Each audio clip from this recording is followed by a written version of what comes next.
I wanted to sit down with you because what I appreciate is that you are able to humanize things. Mm-hmm. And I felt like from the first time we talked, like you actually care. You got on the show, there was this perception that, okay, it's giving Tyler Perry movie. Ooh. You know, is Drew acting? Yeah. Oh, are we starting off? Listen. You and Ralph met and y'all were together within 3 months? Yeah. Engaged or married in 5 months? Yes. And you were pregnant within 8 months? Yeah. Do you feel like Ralph gaslit you the moment y'all met? That has been my most recent.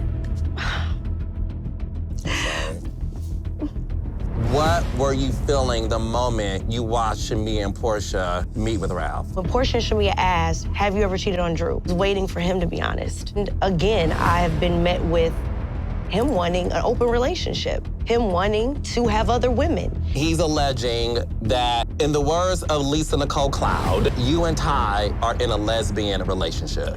Is that true? Well, what I can say is... There's this narrative that you tried to solicit sex from Dennis. Were you ever attracted to Dennis? I like biceps, not bellies. Porsha was brought here to give a life and a story that she wasn't able to deliver. That is the reason my name is brought up in every scene, every episode, every moment, even in her confessionals. What I know now about Porsha is she's just not a girl's girl, and she's just not a good friend. Do you think Shamia is Porsha's lapdog? Oh, yeah. You don't speak your truth, what are you? For her to come for me about something that Porsha and I already spoke about is lapdog behavior. For her not to stand on business about what she shared with Angela and I and sulk in the moment and not stand and arrive is lapdog behavior. And you know, I know a couple puppies.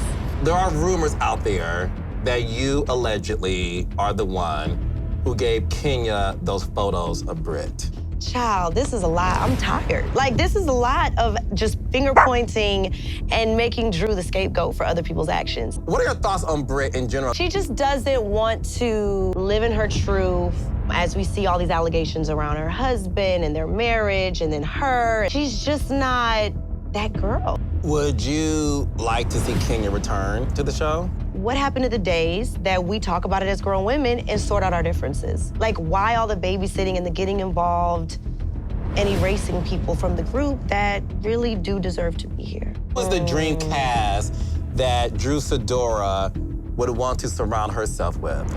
Oh my God, this is hard. Let's see. Who was the most famous guy you dated? I dated Michael B. Jordan.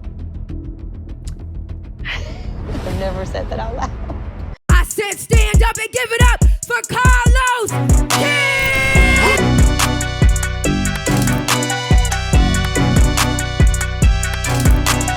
Let's have a real conversation.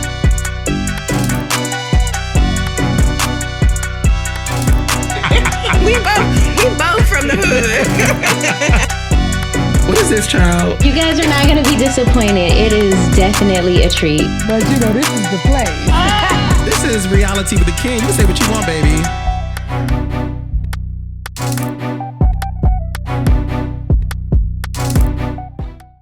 Can we fall in love for a minute? Love for a minute, love for a minute. Where's my girl? Drew. Oh! Oh! What you saying about? Yes! Oh! Okay! Yes! Okay! Yes! Hello? Twirl here. Yes. Yes! Hey, boo! I love you! So Look at you! You are gorgeous. Thank you. Come on, Drew. You snatch, honey. Come on. She's, you know. What you doing? Taking care of myself. Okay. Yes, putting me first. That's the name of the game. You got grills on, too? I do. I have my grill. Let me We're in the see. studio. I got the grills? Yeah, it's only right that I have. It's a vibe. You know, the studio is a vibe. It's a safe place. So Okay. Do you feel it? I do feel it. So, fun fact, I recorded my whole album here. I love your album.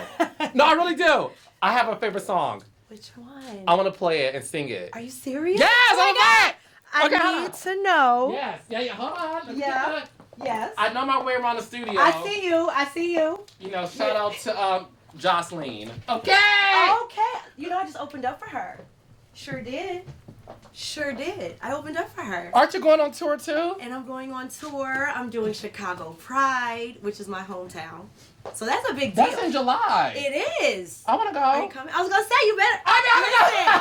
In a minute, I'm about to put you in the booth. Oh, you have a verse. You're about to. Okay, wait. In you? Because I need to know what song this is. Okay. I want to be able to because listen, it's Reality with the King. Yes. And the beauty of Reality with the King is I'm stepping into your reality. I love that. So I'm here. Yes, we are here. And I want to get in the booth. What? Oh. Shit, my phone.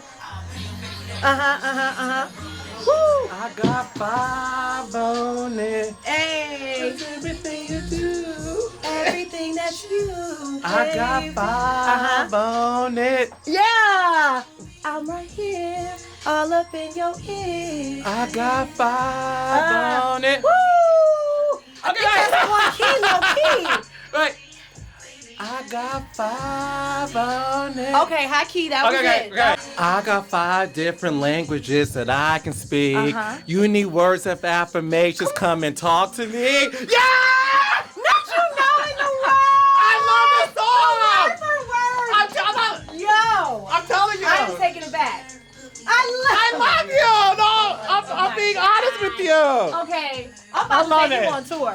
I'm about to have you on my stage. We're going on tour. We're going on tour. But Catch us. before we get on tour, I need the tea. Come on, boo. Okay. We got the tea. Come on. Do I need a little Fenty, little B, little rock? Is this the opening act right here? Yeah. We're good. I'll get started. Because music is like your baby. You know what I mean? So it really matters. Out of all the work that I've done in my life, it really matters the most what people feel and vibe and think of my music. And me as a musical artist, this by far was my scariest,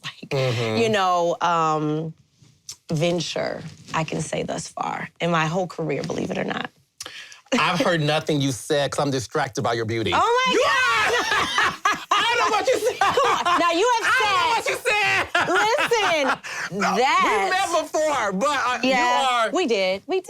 That face. Aww. You know what it is? I think I met you before, but your energy and your vibe is giving not that you weren't confident when I met you, but it's giving a certain level of calmness, serenity, happiness. You know what it is? It's giving freedom. Ooh. I feel like you're free. You know what I'm saying? And honey, you are beat to the gods. Baby, you are. Listen, for you, I had to. I was like, listen, from head to toe, I called it the best glam, that I know in all of Atlanta, so. Did you pay them? Because they said you didn't pay them. Oh, are we starting off? Listen. What they said you didn't pay them. Who did say? Who they? Somebody said you didn't pay them, honey. Who said that? I don't remember. No, let's talk about it. Do you want to? Yes, let's talk about it. Okay, somebody said, one of your former glam Okay, said that you did not pay him and he's waiting for his Zelle or Cash the one that App. beat my face today? The one that beat my face today said that? Is he here? Oh, yeah, he was here. They saw him. Yeah, he beat my face today. He was here. He begged for his job back. Freedom? Oh, yes! Freedom on the beat! Freedom! Hello, freedom on the beat, yes? Was Freedom on the beat today, guys? Freedom was on the beat today. And he did it for my assistants there. He did it for. Oh, okay, let's talk about it. Because what they say is a lot of things, but I am here with you to clear up the lies. It takes a lot to gag Carlos King. No lies told, ever, actually. So the check cleared. The check always clears, honey. Because my glam can tell you, my people, I really pride myself, because I've been in business since 2005. I've been working since I was 8 years old. Happy 20-year anniversary. No, seriously, that's big. A black woman in Hollywood, 20 years strong. Yes. We ain't gonna play no games. Thank you. Seriously. My mom was my business manager growing up, and she taught me and instilled in me good work habits and integrity, and so paying people in my little business, the little engine that could, I really am happy to be able to pay my invoices. So when people say that, I'm like, well, wait, I didn't even get paid yet, you know what I mean? So it's Okay, just like folks need to learn about Net 30. I don't even do Net 30. You don't? I just learned about Net 30, and I'm like, well, hold on, because my people like same day service. The Zelle and the wire is sent. And so now we've done like a 3 to 5 business days, guys. That's good. I've gotten invoices on Christmas Eve, and I'm like, I'm with my kids, but I still send it because, you know, I know how important it is for the holiday. So, like, I really treat my people well. Like, I have chef. Everybody knows my chef. I've had her on. You keep a chef, baby. I keep a chef, I and love it. I love to throw those appreciation, employee engagement, dinners, lunches, pool parties. Like, I really appreciate the people because I understand it takes a lot to show up. You know, it does. It takes a team, and it's not just me operating it. So all those things you hear, I'm here to tell you, don't believe it. Well, no, but that's the not reason real. why I am here. This has been 2 years in the making. Yes. I wanted to talk to you last season. Things couldn't work out logistically. And this year, we get a chance to sit down and clear the air. You know I'm a fan. You know that. You know that. too. And it's funny because when I met you for the first time at She by Sheree Fashion Show, you was like, you don't like me. I said, what do you mean, Drew? I never said anything bad about you. You don't like me. I said, Drew, I actually like you a lot. But what I will say this season on The Real Housewives of Atlanta, season 16, it's an amazing season. And we are loving Drew SIDORA. Oh, thank you. Do you feel the difference with the audience reception of you this season than past seasons? You know, I try not to get caught up in that because I kind of just, since I've come on the show, it's like I just let the cameras catch me where I am. I live my reality and I kind of leave it there. You know what I mean? So, you know, I hear things. Obviously, people keep me in tune with what's going on, but I really don't know what the fans want. You know, I hear things, of course, I see a few things, but I really just try to stay in my truth and in my integrity. And I just feel like, for whatever reason, I've gotten some labels that just are not real, you know, and I wanted to sit down with you because, you know, you may talk to people here and there and do your cute little interviews, but I felt like with you, what I appreciate is that you are able to humanize things. And I felt like from the first time we talked, like you actually care, you know? And I just wanted to be able to have this moment to sit down to just clear up a lot of the misconceptions about me and just really give an opportunity unfiltered to talk about, you know, everything, anything. I'm an open book, always have been, but sometimes what you see in the matter of a couple of minutes doesn't tell the full story. No, and as a producer, I know that. I know that. And listen, when you came on the show, we were all excited. We know you from the game.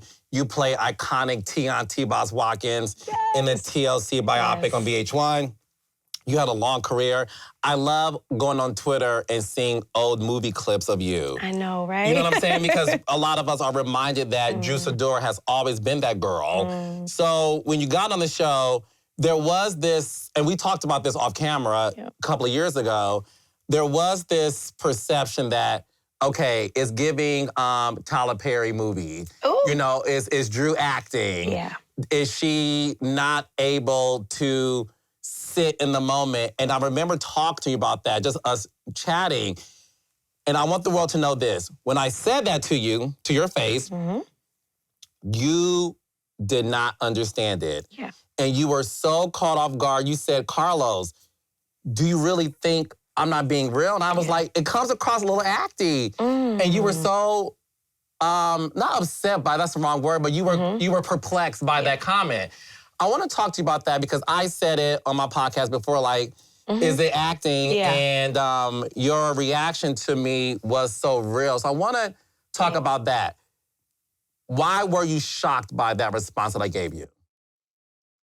Honestly, I was shocked because, like I said, I never really get caught up in what the fans say or I'm an actress. You know, people didn't like me from this role or that role or the game. And it's like, okay, that's my work. And I kind of just leave it there and move on to the next. So with this, I'm like, I chose to come on reality because it was not something I ever saw myself doing, but because I felt like people have seen me in these various roles, but never seen me as like the human being that I am and seeing the good, the bad, the ugly, the struggle.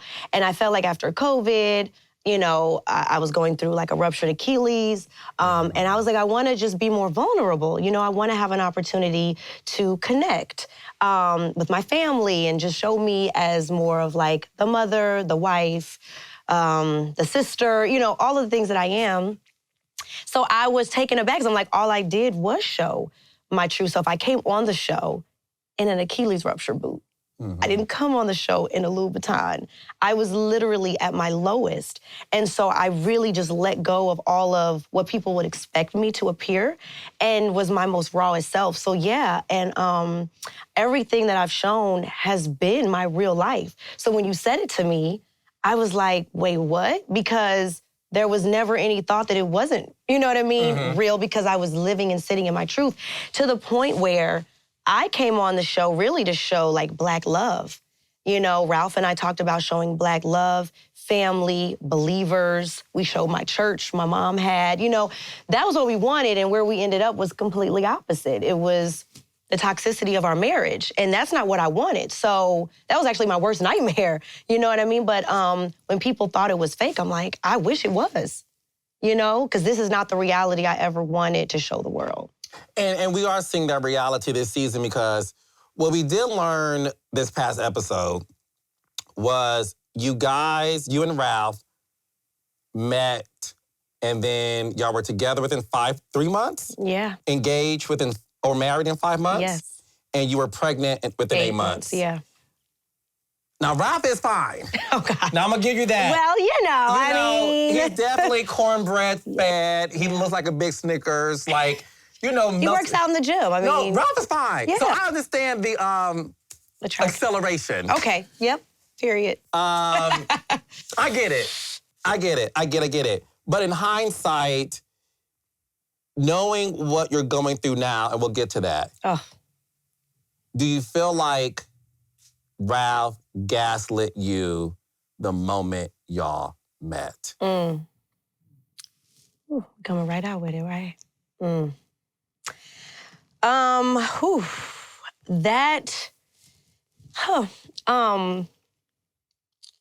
That has been my most recent. I'm sorry. Yeah. I need a tissue. I'm sorry.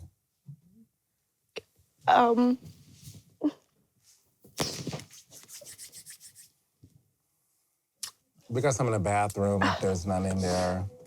I'm sorry.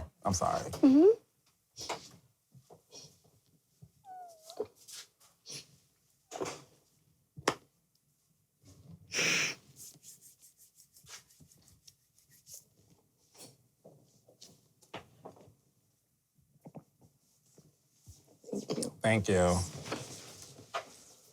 Dang, I was pretty for like. Listen. Now it's all going down. The face is the face, honey. No one can deny the face card. Okay. And, yeah. Okay.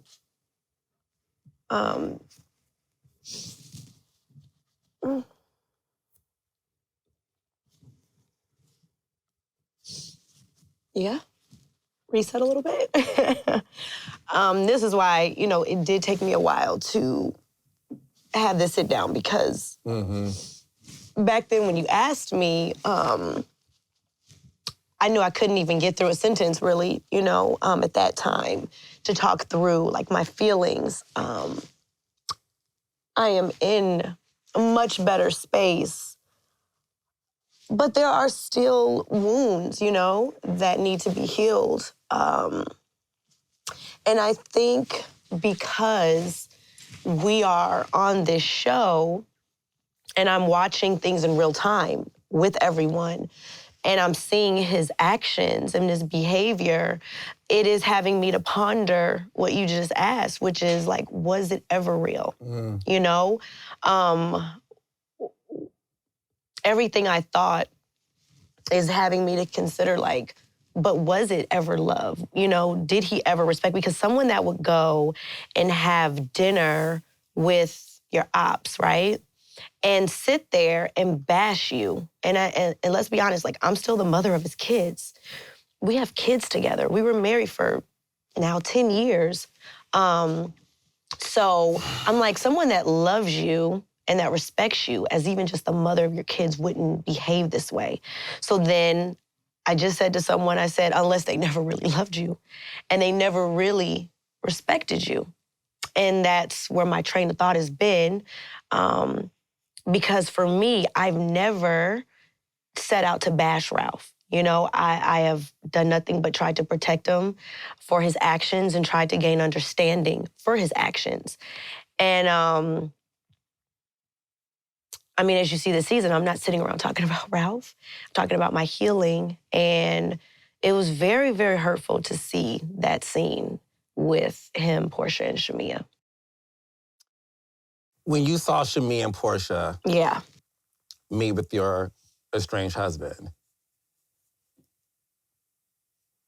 what was your knee-jerk reaction to that knowledge? Like, did you find out before the episode aired or the trailer even? Yeah. Or even if you did, was it a gut punch to you to watch it and to hear what he said? Like, walk me through that moment because, listen, I love Porsha, I love Shamia, and I said this on my podcast. I said, look, I got to be honest. I didn't like it. Yeah. I didn't like the scene, and I gave my reasons why. I'm not here to regurgitate that. Yeah. I'm not married to Ralph, and I don't have kids by him. So I am curious to know, what were you feeling the moment you watched Shamia and Porsha meet with Ralph? So during filming, I heard that they filmed together. But it was like variations. Like it almost sounded like they ran into each other at a restaurant. And so it was kind of like, oh yeah, they had some words and that was it. I didn't know it was like a planned sit-down situation. So when I watched it, I'm like, wait a minute, this is giving like a full scene. You know, this is like everyone knew and they are here together and they're happy to see each other. And I'm like, wow. And I like what they did in trying to cover it in a meeting of a podcast. Like, oh, I see what you tried to do there. Okay. But it landed flat because as we see today, there is no King and Queens podcast. You know, we're not seeing the manifestation of that. It's on Spotify? I mean, I haven't seen it, and I think Oh, okay, your album is though. Okay, the album is. It's on Apple Music and iTunes. I know Ralph in the Basement is on his YouTube. But this other podcast with Shamia, I haven't seen any remnants of that. But they had this meeting. And so let's say respectfully, it's a business meeting. All right. But it went into discussion of Drew. And that's where I felt disrespected. I felt, from Ralph being still technically legally married. I'm like, you're volunteering information that was between you and I. You're sitting here entertaining text messages that aren't real because we haven't seen them. You're entertaining basically a try of a takedown of me, a destruction of me and my character, and really everything I've built since the age of 8. It's like on top of what I've built for myself as an actress, as a mother, and then as a wife, you're trying to destroy that. And I just didn't think it was necessary. I didn't think it was necessary. And then he never told me. He never divulged anything to me. I literally found everything out on the show. And I just felt like, regardless of if our relationship and our marriage is not working out, there's still just a level of respect that you should have for the mother of your kids. I felt so sorry for you when you allowed us, the viewers, to follow you go to court. And the judge, at the end of the day, did not do something that you wanted, which is, I believe, was unsealing. Mm-hmm. And he was gloating. And you were so frustrated and you cried. And I remember that in that moment I said, and I like Ralph. I met Ralph, he's a cool guy. Again, I'm watching the show, so I'm only basing it off the show. I said to myself, oh, Ralph don't like you. Okay. He don't. Wow. He don't like you. And he's determined to expose you. Mm-hmm. I got that instantly. That was maybe a few episodes ago. So when I watched the scene and he brought up Ty, and he's alleging that in the words of Lisa Nicole Cloud, that you and Ty are in a lesbian relationship. Oh, okay. Is that true? Well, what I can say is at the time when all of this came out, right? Because to be honest, I'm tired of hearing about it. It's like a year old of information. It just wasn't the right time to talk about it, honestly. I think now today, I sit here and I say, like, what I went through with Ralph over the 10 years of marriage, no one got to really see that pain and really see every detail of what he did to me. And I can promise you this, if a cardboard box would have came and showed me some attention, I would have given it, right? Ty was someone at that time that gave me attention that I wasn't getting from my husband. And I said it on the show. She was a really great friend to me that, like, as simple as put, laughed at my jokes, understood me, listened to me. And so to have someone as your husband that's supposed to be your best friend that you feel like you can talk to and tell anything to, I didn't have that. Before I ever met Ty, there was so much that happened that at that point, Ralph had moved out of the bedroom. I was speaking with the divorce attorney. He was asking for a divorce. We were in conversations of a separation. And yeah, Ty was there and a great friend. Flirting? Yeah. But like at the end of the day, we both have said it was a great friendship. And I'll still say to this day, we're friends. We're not enemies. But relationships come and go, friendships come and go. And it wasn't what he was making out to be as far as he wanted this divorce. I was fed up. There was infidelity, there was pain, there was hurt. And I feel like he waited for a reason. He waited for a reason. And I feel like that friendship was that reason he hung on to and he's still hanging on to. Because I had an open conversation with him about Ty being a friend. He felt like it was inappropriate, so we didn't talk anymore, you know? I thought we were in a position to reconcile. And again, I have been met with him wanting an open relationship, him wanting to have other women. He's not still been honest. I was waiting when Porsha and Shamia asked, have you ever cheated on Drew? I was waiting for him to be honest. And he got choked up and he just threw out no. And I'm like, okay, if we can see it, we can see that he wasn't being honest. But I was waiting for him to be honest because until he's honest about what we've gone through, you can't continue to point the finger and try to play victim as though you were hurt when you already wanted the divorce. Even dating back to when we lived in Chicago, he wanted the divorce. I only want to push you as far as you want because I'm going to say this, and I'm not labeling you. I want to respect the boundaries when it comes to this topic. And you have my permission to tell me to move on, and I respect it. Because at the end of the day, again, I'm not labeling you. But what I will say is, as an openly gay man, I am not comfortable ever trying to out somebody or dig deep in terms of same-sex relationships, friendships, whatever. So I really want you to tell me respectfully when to stop. Okay, because I know you want to clear the air. And I'm only going to ask you things, and I want you to answer them if you want to.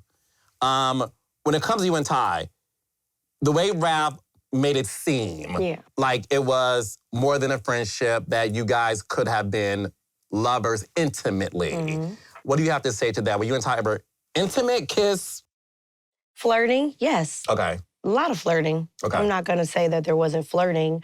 There was a lot of conversation. There was a lot of group hangouts. And for me, there were just certain things that I wasn't comfortable with, and not judging anybody for their sexual orientation. I just love my husband, you know? And so there were certain levels. Now, I can't help if, you know, Ty felt differently or how she felt. I can't speak for her, but for me, I appreciated the friendship. I appreciated the conversation. I appreciated the fun. I appreciated, you know, the distraction from what I was going through. And so much so, I mean, she was around. We hung out publicly. So I wasn't worried about people seeing us or people, but I didn't know it was going to get to this extent to where he would say the reason why he wanted to divorce was because of Ty, because that wasn't actually true. I'm gonna be honest with you. When he said that was the reason, I'm just gonna be honest with you. When Ralph said the reason why we're divorcing is because of Ty, I felt that Ralph wanted to find a reason to bring up Ty. And it goes back to what I saw a few episodes ago. I just felt like Ralph is determined to embarrass you. And he wanted that to come out the way it appeared. And what I will give you props on is when he said it, they did do a flashback of a scene you did film. And everything you're saying, listen, to your credit, everything you're saying to me, you said on camera, they aired that 6-second snippet. Yeah. So, but that's why I felt the intention was to embarrass you. Yeah. I've been around Ty before. She dated my friend Mimi Faust. Yeah. Ty is fine, and Ty could probably have me. I mean, listen. I mean, Ty look like a couple of dudes I talk to, so you know what I'm saying? Listen, let's not pretend. She's a pretty motherfucker, no shade. Yeah, and swagged out. And is a really good person. And I think that's why, even to this day, we're still friends. You know, I would never say, oh, she's not a good person or minimize or, you know, extreme our friendship. It was just the intimidation that I feel Ralph felt, which I'm not gonna say, you know, I can't speak for him, but I just feel like it was an intimidation there. And I feel like he was looking and grabbing onto straws of the reason why he could depart this marriage. And for what I endured, listen, my parents were married for 60 years until my father passed away. So I grew up desiring marriage, wanting marriage, thought marriage was forever because I didn't know anything different. So the times that he asked for a divorce or I found out he was with other women, I didn't ever consider divorce. I didn't. I fought for my marriage. I fought for my kids. I fought for my family. And I just feel like he was always putting that word out there. And his behavior on the show, I felt like he showed the most toxic side of him. Because as you said, he's fine, he's nice, he's cool, he's charming. Mm-hmm. I mean, I married him for those reasons. So what's his sign? He's an Aquarius. He's an Aquarius. Call me next time. Oh, Lord. Okay. I know a few male Aquarius, child. We'll talk offline. Listen, I'm gonna gag you. What? He carries the same birthday as my dad. Yeah. Oh, baby, I get it. You get it now? Enough said. I get it. Listen, I've dated ball players, I've dated rappers, musicians, whatever, actors, but him having the same birthday as my dad, I was like, wait. You know, it had me to pay attention to him, and I really thought I was marrying my father. I did, so. Come here. Oh. No, listen. I feel your energy, and I feel everything you're giving. This is the most vulnerable I've ever seen you be, seriously. And if the audience was in this room, they would feel it too. I just want you to know you're going to be okay. You're going to be okay. And I don't want to make you cry again, but my spirit is telling me to tell you this. Your father said you did the right thing. You did the right thing. And sometimes what happens in life, you have to go through this turmoil so that you won't ever go back. And I feel like because I'm from the Midwest too. Okay, yes. Detroit folks, Chicago folks, we don't leave our relationship. No. We just don't. We don't leave.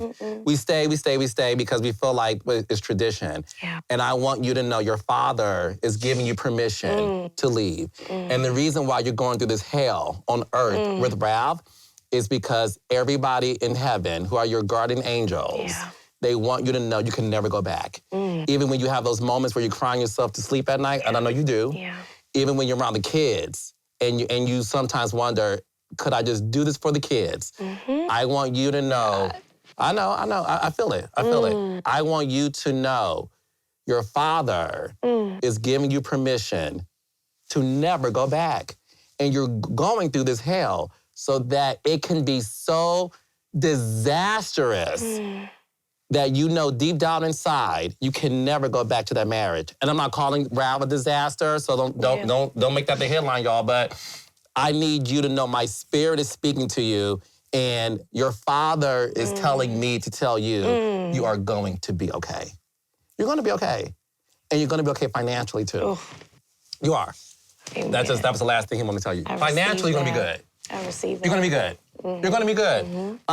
What I would like to also address, speaking of finances, is you are working with Porsha's baby daddy, Dennis. And you made a comment about, girl, I'm going to sell so much music, it could pay for Pilar's college tuition for college fund. Porsha did not like that at all, child. She thought you brought her daughter into the situation. I would like for you to clear the air in terms of what you meant by that comment. Well, watching it back, what I did see was that Shamia carried that conversation to Porsha, and it wasn't taken in the spirit that I said it. So that's first. Porsha was like, well, that's not the way Shamia delivered it to me. The way Angela said it, she was like, okay, that's not so bad. So I want to go on record saying what I said wasn't bad. And what I was saying in that moment was because I keep getting asked the same question. Why Dennis? Why are you working with Dennis? So when Shamia asked me that in that moment, I was like, this is what Dennis himself said, which I hope I get a flashback, because he said out of his own mouth, I'm doing this to build legacy for my daughter. He said that on camera. He did. And he continues to say it, because I've got text messages, and he would stand here and tell you that. He is not just a hot dog man, you know?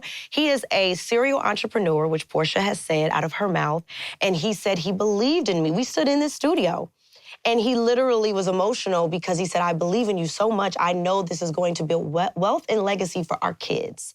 This is going to help me put my daughter through college. So I was saying that as a way to validate his reasoning and what I believe as a blessing it would be for our families. I'm a mother. So no one was saying, and it wasn't braggadocious, but this is a blessing for all of us. You know what I mean? This is why I'm doing it. This music is bigger than me. And so that was the intention. And then when she said, well, I think her college has been paid for, I said, well, maybe whatever it can do, I feel like it's gonna be able to do something. I'm not doing this to get back at Porsha. This has nothing to do with Porsha, actually. And I'm not doing it to be negative in any way. This is something I think can be a blessing. When you saw that, there's this narrative that you tried to solicit sex from Dennis, and you said something along the lines, allegedly, of you wanna fuck Dennis. And Dennis said he's not trying to provide dick, he's trying to provide, you know, tracks. No, I know sometimes in studio that goes hand in hand. Listen. I did work on Love and Hip Hop after all. Well. So I want to know, were you ever attracted to Dennis? Now, Have you not seen my husband? I like a certain physique. I like biceps, not bellies. I really, no offense to Dennis, but the physiques are different. That's what I'm saying. The physiques are definitely different. No? Yeah. I'm not gonna get involved in that. I'm just saying. I like my physique. If you know, you know. And if you see, you see. And if you know it's different, it's different. And so it's just unbelievable to me. It's like, are we believing this? And I don't think people are believing it. I don't think you're believing it. I don't think the fans are buying it.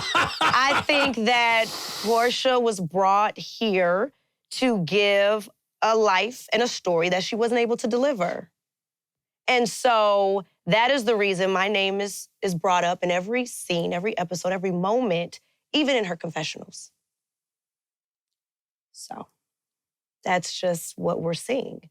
And it's unfortunate because in my real life, I'm dealing with so much that when I come into this friend group, it's just so far from the truth. You know, you hear the music. What we were doing was real. You see the fruits of our labor, and it wasn't easy.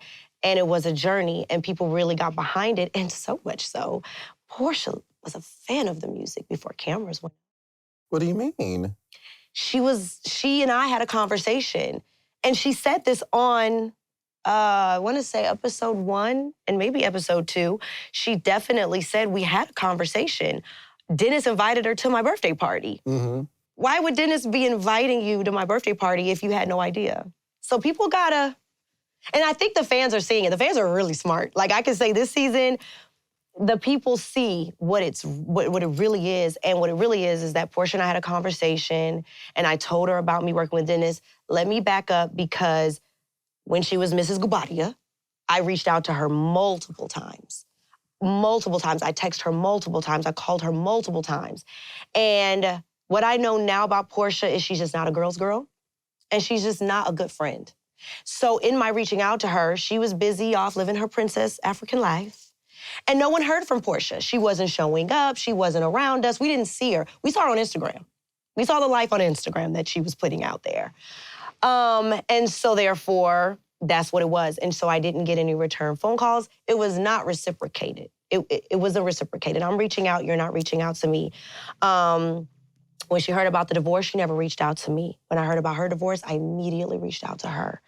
But at a certain point in time, and I have the text messages, where I was like, you need to call me, you know? And she said, well, let's go to eat. I said, listen, she wanted to know, what are the new girls like? I don't know about the new girls. I don't know anything. But I need to see you. I need to talk to you. Oh, not you trying to bait me. Girl, I need to talk to you, because I felt like it was something that was important to talk about. So she called me. We had a conversation. She's like, yeah, I know. I love the music. I love what you and Dennis are doing. We were in this studio, and Dennis will call her. Hey, girl. She knew what we were doing. She knew what we were working on. Dennis was like, she loves this track. She loves this track. What's Porsha's favorite track on your album? All of them, child. All of them, okay? She said it. She said the album is a hit. So she loves the project as a whole. Porsha called me because she apologized for not making it to my birthday party. And she said, come hang out with me and Yandy. Let's go out, girl. We need to talk and celebrate. We have so much to celebrate. We have so much to talk about with our divorces. And I was like, girl, I'm tired, because my birthday party was a lot, and I'm about to lay it down. And so when I saw her at Shamia's birthday party, I'm like, let's do some shots. Like, what's up, girl? I was just so happy to see my girl. So when she came at me, that's why my mouth was open, and I didn't really were gagged. I was flabbergasted. I'm like, ugh. I was so confused, because I'm like, we definitely like talked a couple of times, and we've already talked about this, you know, because as a friend, I felt like it was important to do so. So the conversation happened. When it happened was on her terms, but it definitely happened. And there was no beef, there was no issue, there was no, we need to have a conversation, we need to have a sit down, because I'm feeling away. It was none of that. So that's why I was taken aback, and I was just like, because this energy seemed to be for the camera. When you are watching this season unfold, and obviously we did see Shamia's birthday party, we saw what happened in the first episode, and now we're seeing this destruction between Shamia and Porsha's friendship. I would like for you to clear the air on this as well. Angela Oakley, your Chi-Town sis. Don't you love Angela? I love it. Oh my God. I tried to get Angela on a few seasons ago. I tried to tell the girls that we were trying to get Angela. I don't know if it's season 3. I was watching it back. I'm like, I don't know if it's season 3, but maybe it's season 6. Okay. But we tried to get Angela. I would get calls about Angela Oakley. Yeah. I think it's when she first started dating Charles. And I think it was like 2015. No, That would be about right. Well, yeah. But long story short, you tried to get her on. Like, I remember us trying to get her on. Yep. But I digress. She's here now. She's here now. She's doing a great job. So, Angela revealed that you, her, and Shamia had dinner one night, and that allegedly Shamia put out her pinky finger and said what exactly? What did she say? We did all that. That's exactly what happened. So all three, so it was like, It was given. it was giving Power Rangers? Yes, so honey. it was giving that, and then it was like Unite, activation. It was activated. But Angela said she had her fingers crossed behind her back. Because Angela said, don't trust no girls. I watched the show. Listen, I pinky swear because Shamia and I have known each other, and I feel like we have grown to build what I would consider a friendship over the years. Angela, like, I don't know you. I just met you yesterday. So I love her energy. But Shamia and I have built a rapport and a friendship over the years. But it was like this wrestling with Shamia is the best way I could put it into words. It was a wrestling. And we had a cocktail or two. And she felt vulnerable. And I feel like she felt comfortable. And she needed to get this out. And so she was like, I need us to pinky swear because what I'm about to tell you, I need to feel like I'm in a safe space. So we pinky sweared. I'm like, what's wrong, you know? And she went on to tell us that she felt like, you know, she needed to be real and address the issues that she has in her friendship with Porsha. She went on to say how she didn't want to come across as though now she's got a peach and she's here and now she's going to tear down her friend who helped her to get on the show. She didn't want the fans to come for her in that way to feel like she's ungrateful or a bad friend. So I can tell you she was considering the fans and the look of how it would come across. As we see now, she's talking, you know, because she's like, okay, I'm in a good place. But then she was just like, you know, this is Porsha's show. She's the HBIC. And I don't know if this is a good idea, but this is the real. And she went on to say that, you know, the friendship is not in the place that everyone thinks that it's in. She was hurt by the fact that Porsha didn't come to her wedding. She was hurt by the fact that Porsha did not ever congratulate her for getting a peach, nor ever take her out to celebrate her. I would never know this. I would never know this, and I never would have thought that that was the case because Instagram shows like this great, beautiful, you know, friendship. But there was a plethora of things that Shamia said that I feel like Shamia needs to vocalize, right? Because that's her story, that's her pain, that's her journey. But she had a lot to say about how she felt like Porsha was not a good friend to her and that she has been a very loyal friend to Porsha. And we only encouraged her because myself, and I've always told Angela, I told Sonia, and how I've lived on this show is speak your truth and just be you. Mm-hmm. And that's all I can say. And so we encouraged Shamia to do that. And I think with us now knowing this and Angela speaking to Porsha, it was bound to come out. And it did. It came out. Do you think Shamia is just tired of being the background singer in Porsha's life? Yeah, I think that Shamia, first and foremost, is such a humble spirit. She is. Such a pure soul. I just love her. I just love who she is, and she's so dynamic, and she has so much energy, and she just seems like she puts on a happy front. Like, I'm gonna just be the life of the party. I'm gonna make everybody laugh, and she doesn't really get an opportunity to open up about who she is and how she's feeling because she's never been in a position to. So the friend of the show, she became the friend in real life. The cheerleader on the court was the cheerleader that I think she was for a lot of people, you know, but particularly Porsha. So seeing her in this position, I felt like this was her opportunity to exhale and release and exhale. And I just felt for her because I know what it feels like to be in a relationship, friendship, and you feel like you can't really speak your truth, but you want to clear the air so hopefully you guys can get to a better place. And, you know, I don't know if they will get to a better place. Of course, I don't wish breakups, fallouts on anybody. It's so hard and it's heartbreaking to see, but this was something she, definitely was at a breaking point and needed to get out. Do you think Shamia is Porsha's lapdog? Oh, yeah. I stand on that. I stand on that, and I said it. You'll see, I said it. I said it a couple of times, actually. You said it already, okay, yeah. You said I mean, because it's just, you know, I believe that's who she is because, again, You know, when you don't speak your truth, what are you? You know, if you, like I said, are barking up a tree and not being your own tree, we don't really know who you are. You know, you're under someone else's shade. You're under someone else's genealogy, someone else's truth. She's been living under Porsha's shadow. And I just felt like that is the best word. People said it before me on this show. She was a lapdog. And I say it for myself now because that's what I've seen. For her to come for me about something that Porsha and I already spoke about is lapdog behavior. For her to run back a very innocent conversation back to Porsha and take it in any negative light is lapdog behavior. For her not to stand on business about what she shared with Angela and I and sulk in the moment and not stand and arrive is lapdog behavior. Yeah. And you know, I know a couple puppies. And I have a couple dog treats. So I can identify. You know what I mean? I can't. So, I mean, You are funny. I'm just saying, you know. Do you have any dog treats in the studio? Listen, I think it might be some remnants. I gotta keep them on hand. Running into all kind of Delulus and animals and the zoo and the jungle all together. Lord Jesus. So when you went to Nashville, Yes. right? I love that Angela invited you.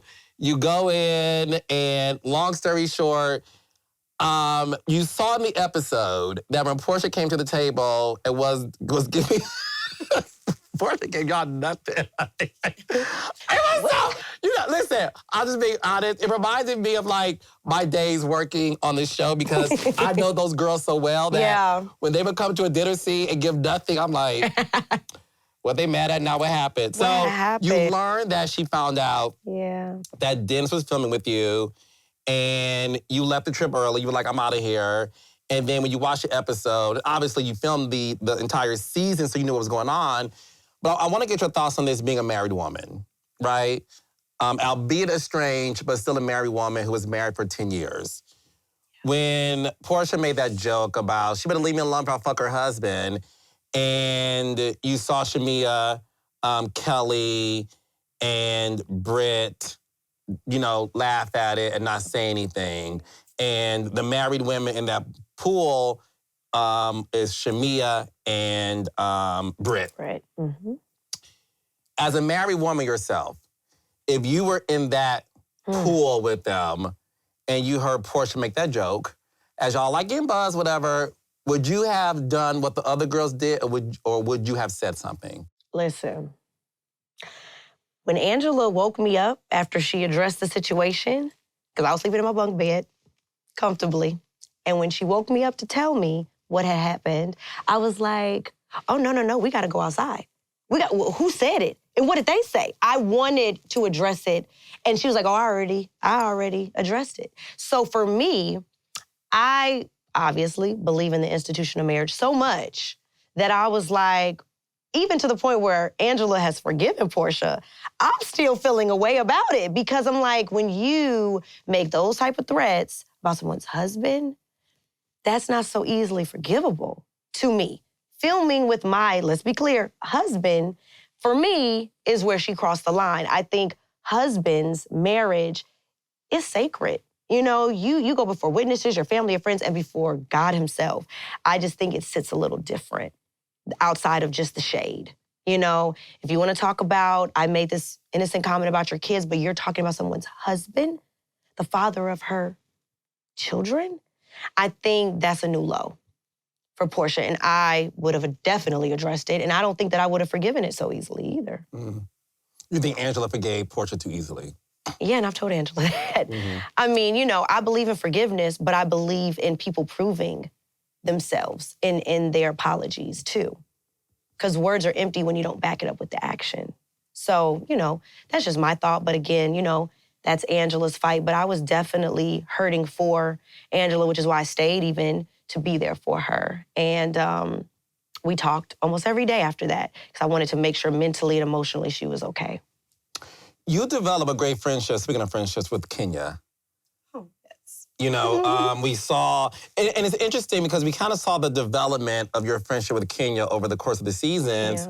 Yeah. And you were there, obviously, during the whole debacle at the hair salon. Mm-hmm. And I want to get your thoughts on this because there are rumors out there that you allegedly are the one who gave Kenya those photos of Brit.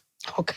I'm so very busy, aren't I? I mean, I am dating this person and Dennis, and now for supply. What did I go to Kinko's? Did I print them and download? Child, this is a lot. I'm tired. Like, this is a lot of just finger pointing and making Drew the scapegoat for other people's actions. Kenya has gone on record, which, by the way, I miss Kenya so much, because coming from last season into this season, she was like my only friend that I really built a genuine friendship with, that I felt comfortable even to share, my business with and my vulnerabilities with. So I do miss her. She and I talk often still. However, the issue is Kenya didn't tell anybody what she was up to.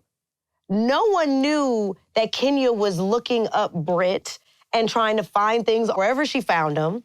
But no, it was not me. I don't even know how to do that stuff. I've never seen Brit in anything online like that, although I've heard about it. But no. You heard about what? I've heard about her having porn videos and some of the girls have murmured, a lot of the girls have murmured things online, and she tried to scrub the internet and clean it up. Prior to joining the show? Prior to joining the show, and then obviously once this was, divulged, she tried to scrub it. Kenya said that on her confessional. I want to say this to you. This is your best season. It's your best season because you and Angela, to me, came in not trying too hard. Just like, y'all kind of just eased in, you know what I'm saying, in two different directions. What you're giving this season is fantastic. And when you were interrogating Brit, me, the gays, the theys, the women, the men, we were all like, you are like an official meme. Wow. Right now. Because you were asking the right questions. Yeah. What are your thoughts on Brit in general? Do you think she is somebody you would be friends with? Honestly, Brit, I just don't see it for her here. I think she's better maybe for like a rags to riches type show, but Housewives, nah. I think that, she just doesn't want to live in her truth, as we see all these allegations around her husband and their marriage and then her and then, she's just not that girl. I think she's beautiful. Mm-hmm. I would never take that away from her. And I thought that we could, after our sit down. But no, it's a no for me. I think that she's just not a good fit for this circle of girls. I don't think she displays the integrity and the honesty and the truthfulness. And she just has a lot going on in her past. And her husband. Her and she. You know what I mean? Like, they just have a lot going on. And I just don't think that they are the most transparent. I think they throw a lot of stones and hide their hands. And she's just very argumentative, you know what I mean? Like, she just comes across very angry. I think that in the Kenya situation, threatening somebody with a weapon, like she did,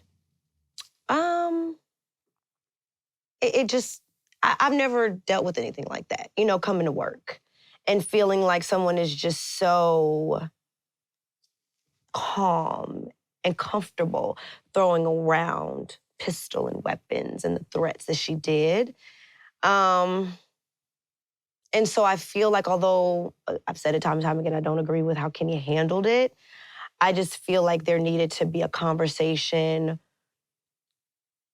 a reprimanding, so to speak, about that behavior. Would you like to see Kenya return to the show? Yes. So much so, I was inviting her to scenes with me. Like, girl, come on. Come on, girl, let's go.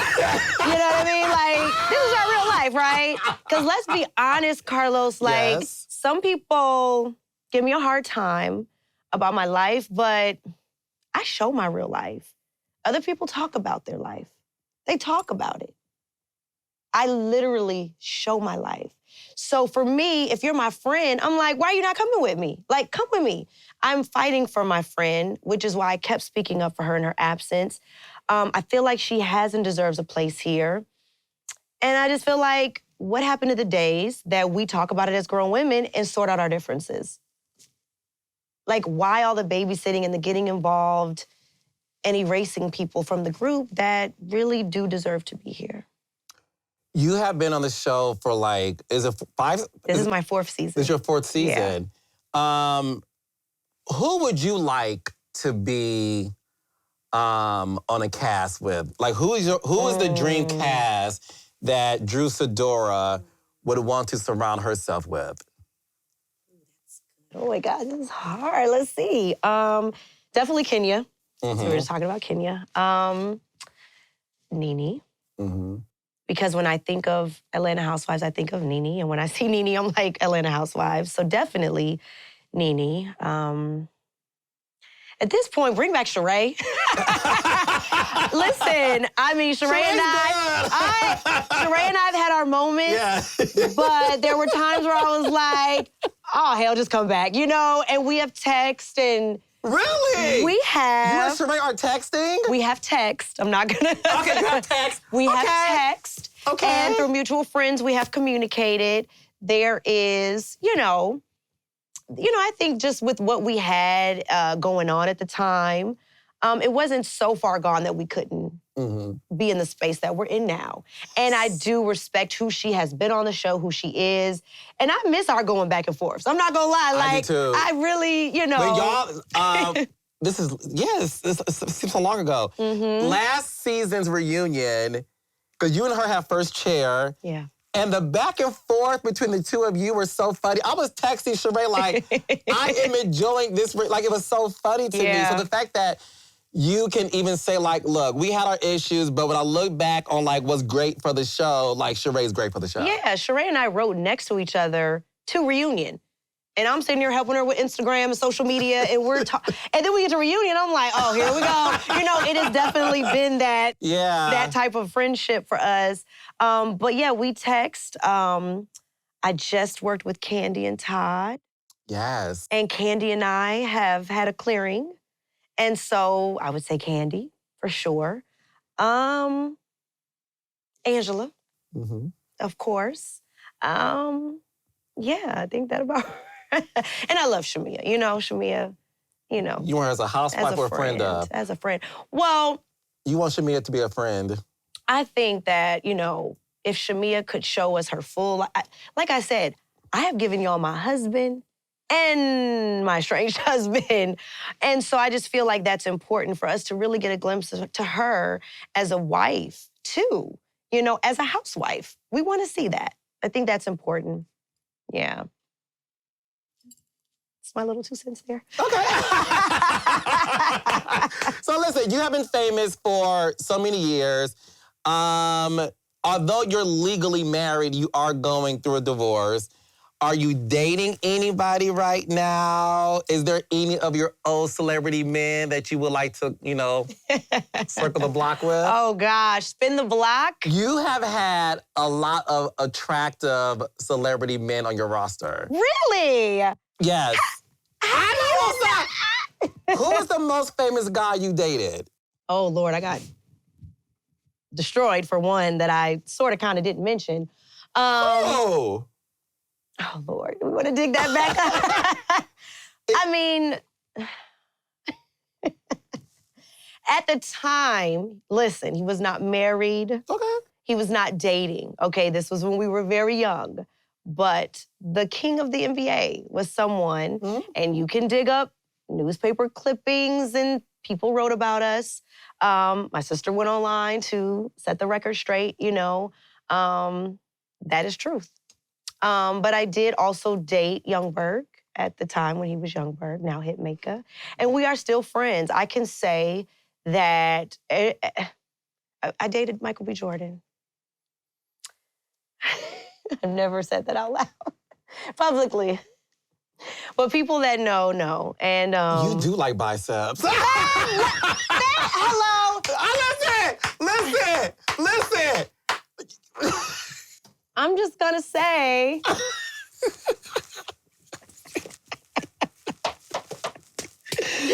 Oh my gosh. My girl. Only Carlos, okay? Listen. Come on, friend. Listen. And that's the truth. He was on, he asked me to be his date to the NAACP Awards. This is Michael B. Jordan. Yeah, and this is when he was on the soap opera. He was on. And yeah, like my sister Allison, he would come over and she would cook for him. And we went out, I met his mom, and it was great. Like, yes, that is my past, as you would say, roster. But at the end of the day, like I said, like, my parents were married for 60 years. I wanted someone that I felt compatible with. Outside of the names and who they were, I was like, I want what I see my parents having. I want that best friend. I want that person I'm attracted to, as well as I feel like we can build something together. So yeah, but dating, I've went on a couple of dates. I'm not gonna act like I haven't. I've gone on a couple of dates. Regular guys, celebrity men, owners of establishments. Wow, really? Dad? You really do. Be knowing. Listen, I'm a journalist. Hey, Porsha. Yes. I think all the above. Okay, yes. Yeah, all the above. It's been, just a quick little date and just like, okay. But before I find myself going too far, I'm like, I gotta wrap this up because this one, he won't let me be great. Now, he has posted women on his social media and leaves for weeks and weekends at a time, comes home. But for me, I feel like until I wrap this up, it's just more messy, And I don't feel like I can be as available right now. But dating has been cute. Listen, I will say this. Dating when you're either close to 40 or after 40 in this day and age is listen, it's a little difficult, but I will say there's some gems out there, but you gotta listen. My advice to you is to explore other areas. I'm picking, You know what I'm saying? I would say that for you. I got you. You got me? I follow. Okay, you follow? Definitely. You won't regret it. I've heard. I've never tried, but I've heard. No, listen. You gotta diversify, honey. You have to, like your portfolio. Diversify your portfolio of income, of, incoming men. You gotta diversify your portfolio. Well, thank you. But Michael B. Jordan is single, so. Yeah, I mean, if I'm more of an organic girly. Like, if it happens and we meet and we see and we vibe at this point in our lives, it has to be a natural thing for me. I don't really like the blind dates and the setups. I'm like, if it happens, it happens. And I think right now, honestly, with everything y'all see that I'm dealing with, it's like I don't really have the capacity to take anyone serious right now.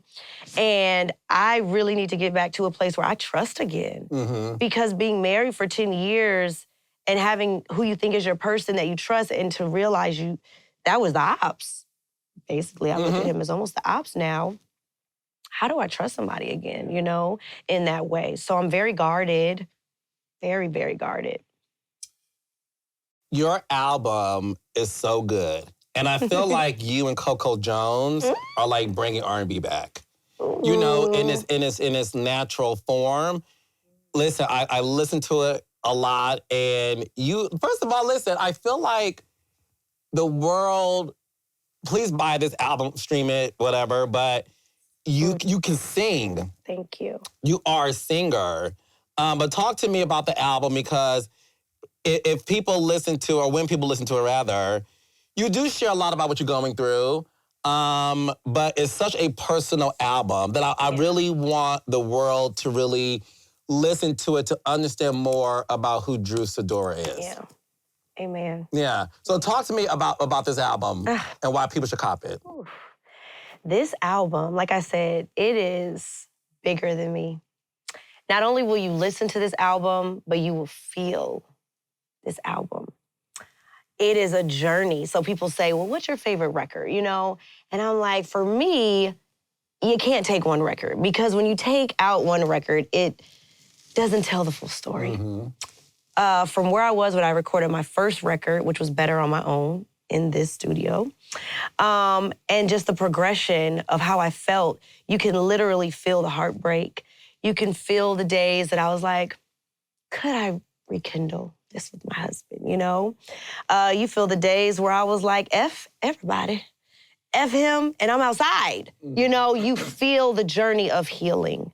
And that's really what it was. People say, why Dennis? And I'm like, why not? You know, I got the music sent to my management, and it was the music that got us to this point. It wasn't about the person. You know, you never know who the vehicle's gonna be. And listen, Vincent Herbert signed me to Def Jam. I was signed to Slip and Slide.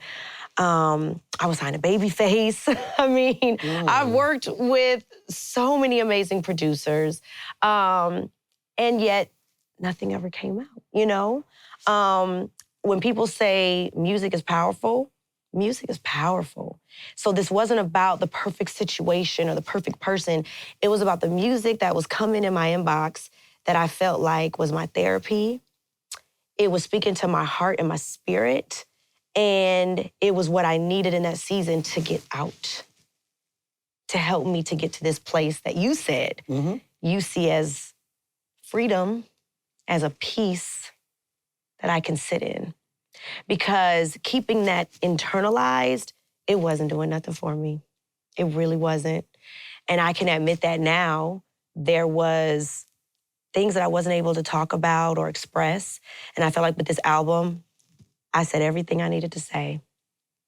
From the good, the bad, the ugly, the blood, sweat, and tears, I literally cried on this album. And that's why I feel like it's connecting in a way that's different from anything else I've done.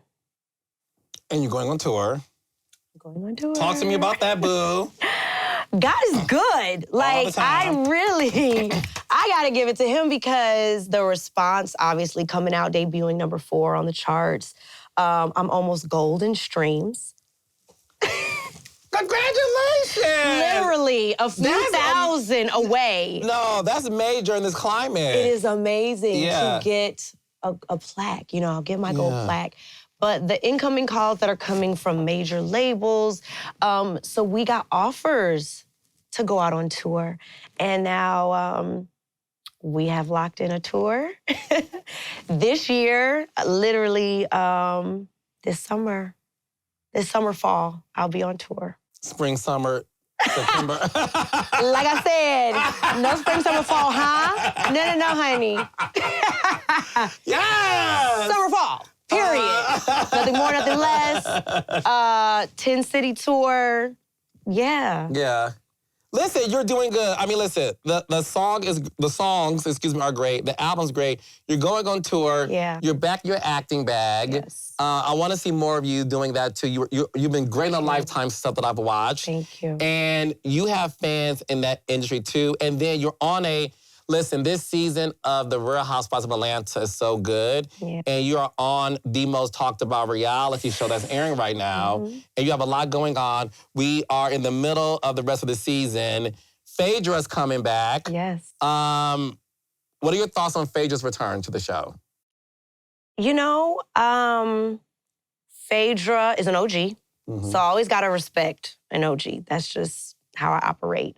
However, I know she didn't do a lot on Married to Medicine. And then she came on our show pretty much at the end. But I'm hoping that we'll see her next year. So that's what I'm looking forward to. What did she do when she came back? Well, she was trying to get to know everybody, so she gave us faces, and she gave a lot of faces. You know, and some laughs, and yeah. So I can't say anything bad, per se. You know, I can't say anything bad, I can't.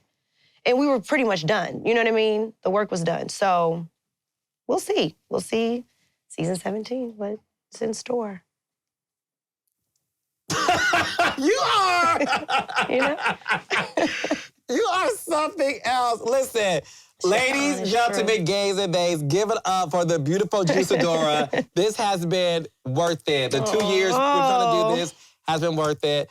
Listen, I'm so proud of you. I love you. And you listen, keep doing what you're doing. Okay. Keep doing what you're doing. I can't wait to see what you're going to bring at this upcoming reunion.